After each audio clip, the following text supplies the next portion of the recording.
अब तुम्हारा फिर वही क्वेश्चन है, हम तुमसे यार कह रहे हैं कि मेरी सिर्फ ये कुछ बातें हैं अभी जो मैंने लिखवाई थी, उतनी मान लो एक सीट तुम्हारी है। यार हमने 3 महीने के अंदर यार आईआईटी जेम एग्जाम निकाल दिया, सिर्फ 3 महीने में यार। और मेरे तमाम दोस्तों ने निकाला है। उस अनुभव से 1.5 दशक का एक अनुभव भी तो है। जो अभी हमने बातें बताई, बस तुम इन बातों का ध्यान दे लो।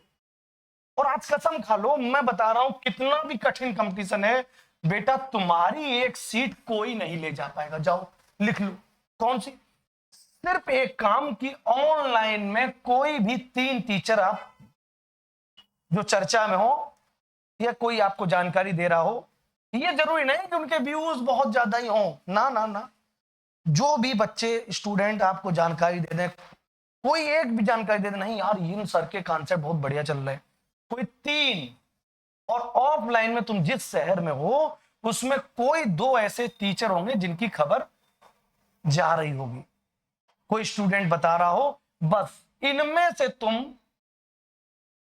एक ऑनलाइन ऑफलाइन जो भी है अपना डिसीजन ले लो। टीचर को, एक टीचर का चयन कर लो, एक का। ये फीडबैक है। अब कौन है I don't know. Pandey sir को ले सकते हो, आईआईटी जेई में बोर्ड में बेहतरीन करना है, एनडीए में बेहतरीन करना है तो ले सकते हो कि हमारे पास ये सब क्वालिटी है, ठीक है ना। तो एक टीचर को आप ले लो। मैं फिर कह रहा हूं, उस टीचर का जो क्लासरूम लेक्चर है एक भी बंक ना हो जाए, और बंक हो जाए तो वीडियो एसएस के थ्रू या किसी दोस्त यार से थ्रू उससे वो लेक्चर लो और उसका हैंड रिटेन नोट्स बनाओ। मैं जब बच्चों से कहता हूं क्या तुमने ये काम किए, तो कहते हैं साहब सही में ये काम नहीं किए। तुम्हारा सिलेक्शन नहीं होगा मेरे भाई, तुम बैठे रहो किस्मत के भरोसे। जब ये नहीं करोगे तो किस्मत भी काम नहीं आएगी। किस्मत है या नहीं वो बात की बात है यार। बिल्डिंग तो बनाओ कम से कम। भूकंप आ जाएगा तो गिर गई, बात अलग है, नहीं आया तो बची रही।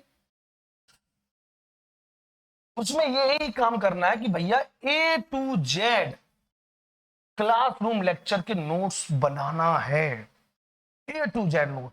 और सर का जो असाइनमेंट है उसमें बेसिक मीडियम के क्वेश्चन है ना, मीडियम लेवल के, हायर लेवल के क्वेश्चन जितने भी हैं उनका कंप्लीट सॉल्यूशन इन हाथों से करना है। देखना नहीं है किसी से भैया, खुद से करना है। फिर चाहे नकल से चलो चाहे अकल से करो, लेकिन खुद से सॉल्यूशन करना है तो करना है।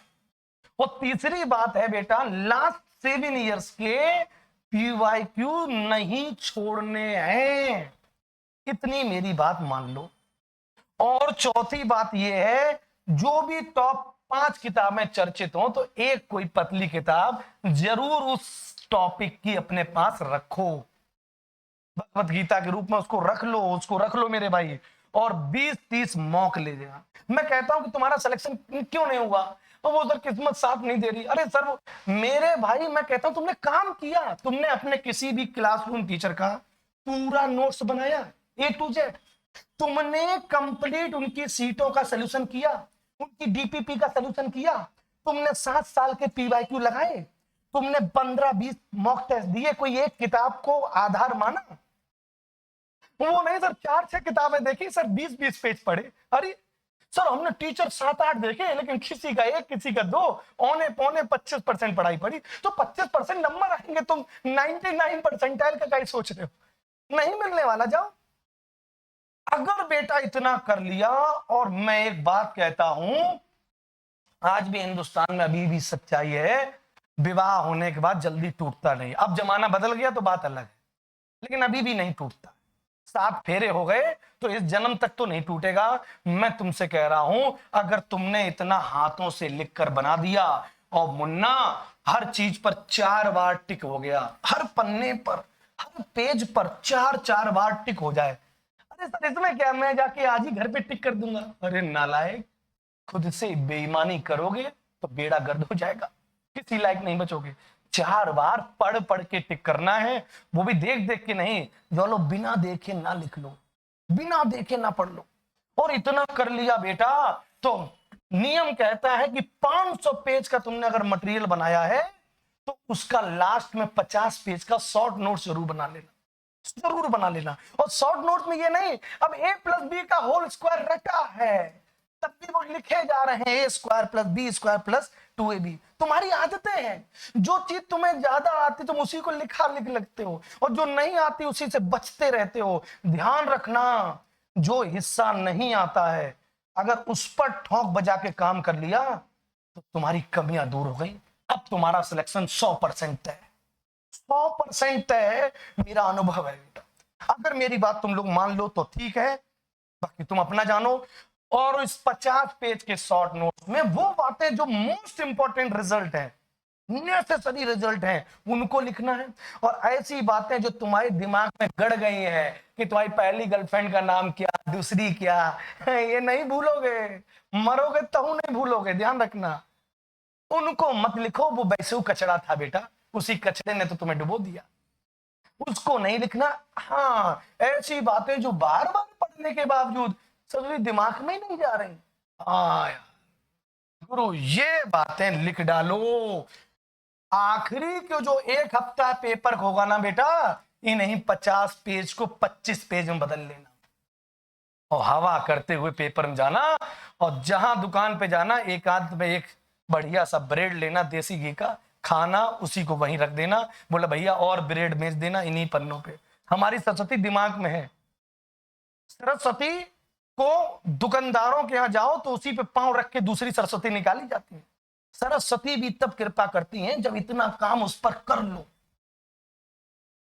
मैं आज कहीं किसी बच्चों से मिलता हूं, तमाम तरह कंपटीशन बच्चे, सर हो नहीं रहा है, कैसे नहीं हो रहा है? क्या तुमने अपने क्लासरूम टीचर का पूरा नोट्स बनाया, उसके एक एक सवाल को हल किया, उसके 7 साल के पीवाईक्यू को सॉल्व किया, 20-30 मॉक टेस्ट लगाए? नहीं नहीं नहीं नहीं, तो जाओ सिलेक्शन नहीं नहीं नहीं नहीं होगा। और इतना कर लिया तो बेटा कितना भी कठिन कंपटीशन हो, सीटें चाहे 10 हो, आज मैं लिख के दे रहा हूं उस एक सीट पर तुम्हारा नाम जरूर अंकित होगा। जाओ, ये वादा है मेरा। लेकिन आप प्लीज इतना करिए, लेकिन आप लोग इतना नहीं करते हो, पूरी खिचड़ी बनाए रखे हो। समझे मेरी बात? मेरे शो चल रहे हैं जेई के, एनडीए के, एक्स्ट्रा पीरियड पर, मैथमेटिक्स वाली सब पांडे सर चैनल पे। मैं लगातार लास्ट 7 ईयर के पीवाईक्यू करा रहा हूं, मैं कंप्लीट कॉन्सेप्ट करा रहा हूं, मॉक टेस्ट करा रहा हूं, डाउट सेक्शन एरिया करा रहा हूं। आप उनको कवर करो, मेरे क्लासरूम लेक्चर को देखो, मेरी सीटों को लगाओ, डीपीपी को लगाओ, गारंटी मैं ले लूंगा। अगर तुमने 4 बार फेरे ले लिए, 4 बार से ज्यादा हो जाए, अगर 7-7 बार फेरे हो जाए तो जाओ, इस जमाने में वह तुम्हारी हो गई, वादा करता। लेकिन इतना तुम लोग करो तो, करते ही नहीं। चलो कहां पे थे, रोज वही क्वेश्चन लगा दोगे। तो ये जो था मैट्रिक्स चल